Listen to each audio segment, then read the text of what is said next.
Airport ರಸ್ತೆ toll ದರ ಏರಿಕೆಗೆ ತೀವ್ರ ವಿರೋಧ. ಬಿಜೆಪಿ ಕರವೇ ಕಾರ್ಯಕರ್ತರಿಂದ ಪ್ರತಿಭಟನೆ. ಲಾರಿ ಕಾರ್ ಮೇಲೆ ಕಲ್ಲು, ಲಘು ಲಾಠಿ ಪ್ರಹಾರ. ಪ್ರತಿಭಟನಾಕಾರರ ಬಂಧನ.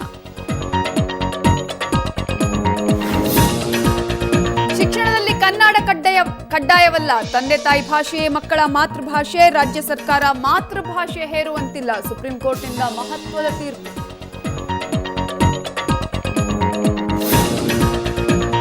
ನಟ ಅಂಬರೀಶ್ ಡಿಸ್ಚಾರ್ಜ್. ವಿಕ್ರಮ್ ಆಸ್ಪತ್ರೆಯಿಂದ ಮನೆಗೆ ತೆರಳಿದ ರೆಬಲ್ ಸ್ಟಾರ್. ಫಾಲೋ ಅಪ್ ಚೆಕಪ್ಗಾಗಿ ಅಡ್ಮಿಟ್ ಆಗಿದ್ದ ಸಚಿವ.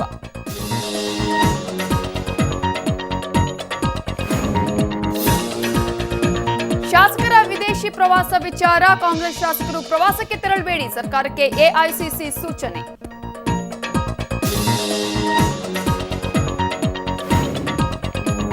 ಮುಂದುವರೆದ ಮೋದಿ ಪ್ರಿಯಾಂಕಾ ವಾಕ್ ಸಮರ. ಕೆಳಜಾತಿಗೆ ಸೇರಿದ್ರಿಂದ ನನ್ನ ಮೇಲೆ ಆರೋಪ. ಪ್ರಿಯಾಂಕಾ ಹೇಳಿಕೆಗೆ ಬಿಜೆಪಿ ಪ್ರಧಾನಿ ಅಭ್ಯರ್ಥಿ ತಿರುಗೇಟು.